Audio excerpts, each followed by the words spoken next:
pag-ugong nga ng pangalan ni Wamos sa buong Pilipinas, ay marami ring nagulat kung bakit din bigla itong nawala sa mundo ng social media. Sa pagkadating nga ng sugal sa Pilipinas sa mabilisang paglaganap at pagkalat ng larong ito, ay isa si Wamos Cruz sa naimpluwensya na ipromote ito at pasikatin. Pero matapos nga ng matinding pagpaldo ni Wamos, ay biglaan nga itong nawala sa mundo ng social media. Ang dating maingay na pangalan sa Facebook ay unti-unting naglaho na parang bula. So bakit nga ba nawala ang Facebook page ni Wamos na merong 8.5 million followers? Hindi nga lang dahil sa sugal kung bakit nawala ang kanyang Facebook page. Dahil di umano meron nga raw itong nakalaban o nag-report sa kanyang page. Kaya bigla itong nawala sa social media. So kung gusto mo nga malaman kung bakit nga ba lumagapak at kung ano nga ba ang naging buhay ng kilalang kilala na social media influencer na si Wamos Cruz sa mundo ng Facebook, ay tapusin mo tong video. Kung handa ka na nga ay let's go to the main topic. Roon ng pera sa panahon ng pandemya,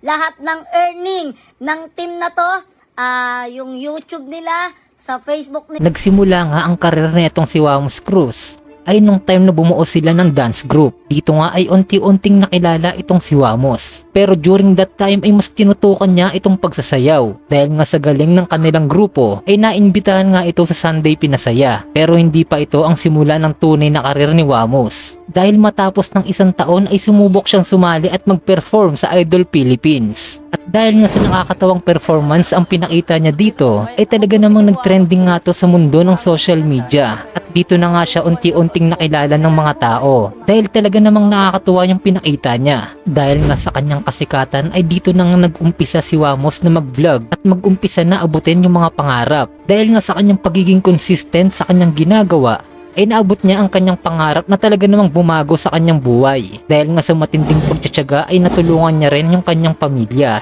at natupad niya rin ang kanyang mga pangarap. Dahil nga sa lupit ng kanyang mga video at talaga namang tanggal problema, ay nabansagan nga siya dito na Facebook King. Dahil nga naman sa kanyang biglaang pag-angat at pagiging famous sa buong Pilipinas, ay talaga namang tinangkilik nga siya ng mga tao. At dito na nga nag-umpisang mag-step up si Wamos at gumawa ng isang show na pinangalanan niyang talk show ni Wamos. At maliban nga dito ay nagtayo rin siya ng kanyang mga business. At ang mga nirelease niyang business ay talaga namang pumutok ito at nakilala. So di naman natin ikakaila na talaga namang nakakatuwa ang taong ito. Dahil nakakapagbigay nga siya ng saya sa mga taong may problema. So isa ka rin ba sa napatuwa niya? Kung oo ay mag-iwan ka naman ng like sa ating video. Matapos ngang makilala ni Wamos at maging famous sa social media, ay dito niya na din nakilala itong si Antoinette na naging asawa niya ngayon. Dito nga ay nag-umpisa ang kalbaryo ni Wamos. Dahil tinanan niya nga bigla itong si Antoinette na hindi nagpaalam sa magulang. Kaya naman ang magulang ni Antoinette ay humingi ng tulong sa Tulfo. Hindi nga dito sang-ayon ang magulang ni Antoinette dahil minor de edad pa nga lang daw ito. O ba ang pagsama ni Antoinette kay Kim sa pilitan ba ito o kusang sumama ang inyong anak? Dati kasi po nung August 1 po nag-aaway na po kasi kami sa chat. Kukunin niya na raw po yung gamit niya. And then, di ko alam nung August 2, pumunta siya sa bahay na which is kaalis ko lang ng bahay. Bigla niya kinuha yung mga gamit niya. Ang naging dahilan nga dito ni Antoinette kung bakit hindi na siya umuwi sa kanilang bahay ay minumolestyo daw siya ng kanyang stepfather. Nakakita ng full time na minulensya ako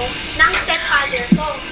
At ito nga ang naging main reason kung bakit hindi siya nagdalawang isip na sumama kay Wamos. During that time ay talaga namang pumutok yung malaking issue na to na naidawit ang pangalan ni Wamos. Pero kahit na napakatinding problema yung dumating sa kanilang buhay, ay hindi nila naisipang iwasan to. Bagkos ay nagpatuloy pa rin sila sa buhay. Dito nga ay pinaglaban ni Antoinette ang kanyang pagmamahal kay Wamos. At ganun din naman itong si Wamos. At dahil nga dito ay malinis nila tong nalampasan na magkasabay. In fact ay nagkaroon pa nga sila ng maayos na pamilya. Pero di pa nga dito nagtatapos ang pagsubok ni Wamos. Dahil matapos niya ang lumabas sa Tulfo ay meron pang dalawang sumunod na TikTokeries na pinatulpo din siya. At sinasabing minanyak nga raw sila ni Wamos. So nakahiga na po ako. Tapos tumabi po siya sa tabi ko. Tapos po pumatong po siya sa akin. Nagulat po ako. Tapos po, tinataboy ko siya. Sabi ko, anong ginagawa mo? Sabi niya po, isa muna tayo. Sabi niya po.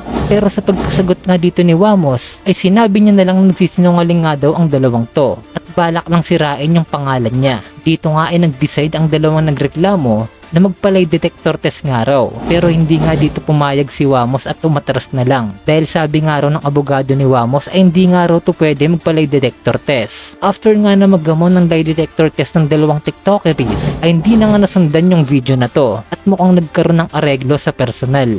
At dahil nga sa mga issue na lumalabas patungkol kay Wamos, ay dito na nga siya unti-unting inaayawan ng mga tao dahil ang pagkilala nila kay Wamos bilang comedian ay nagiging seryoso na rin to sa pagbablog. At nung magkaroon na nga rin siya ng anak ay hindi na rin to nakaligtas sa mga basher dahil sobrang layo nga raw ng itsura ni Wamos sa kanyang anak. Kaya naman ang sagot ng mga netizen ay magpa-DNA test nga raw siya para malaman nila yung totoo kung anak nga raw ba talaga to ni Wamos. Dahil nga dito ay sinagot din to ni Wamos at magpapa-DNA nga raw siya at kung mapatunayan nga raw na sa kanya talaga tong anak ay papakulong niya ang mga ito. At dito na nga nag-umpisang guluhin siya ng mga basher dahil sa bawat post niya nga ay lagi itong pinupunan ng mga tao. At dahil nga dito ay dito na din nag-umpisang mag-promote ng sugal si Wamos. Na alam naman natin kung gaano talaga kalaki ang offer ng sugal sa isang influencer. Kaya naman itong si Wamos ay hindi nagdalawang isip na i-accept ito. At dahil nga sa sobrang talamak ng sugal sa buong Pilipinas at sa sobrang dami na rin naghihirap ay dito na gumawa ng aksyon na yung gobyerno. Nagawang matanggal ng gobyerno yung sugal sa mga GCash. Pero patuloy pa nga rin kumakalat yung ibang mga apps sa iba't ibang platform at dahil nga yan sa mga influencer. Dahil sa malaki nga ang offer kay Wamos,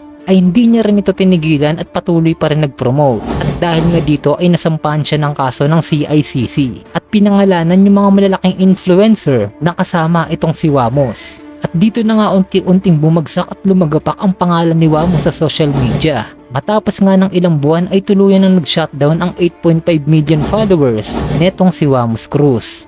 At hanggang ngayon nga ay wala pa nga rin balita dito. Pero may usap-usapan nga raw na kaya naman nawala ang kanyang Facebook ay meron siyang nakalaban ng mga taong nag-report sa kanya. Pero malaki pa rin yung posibilidad na sugal yung dahilan kung bakit na-shutdown yung Facebook page ni Wamos.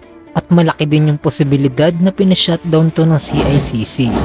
Dahil nagawa ngang i-shutdown ng CICC yung mga Facebook page ni Sashna at Boy Tapang na alam naman natin na isa sa pinakamalaking promoter ng sugal sa Pilipinas. Kaya naman di na ako magtataka na ang posibleng nagpa-shutdown sa Facebook page ni Wamos na mayroong 8.5 million followers ay may kinalaman tong CICC. At yung naging dahilan ng CICC para pabagsakin ang kilalang mga promoter ng sugal sa Pilipinas ay ang mga online gambling na hindi pabor yung mga tao dahil sobrang daming naghihirap at mas lalong humihirap.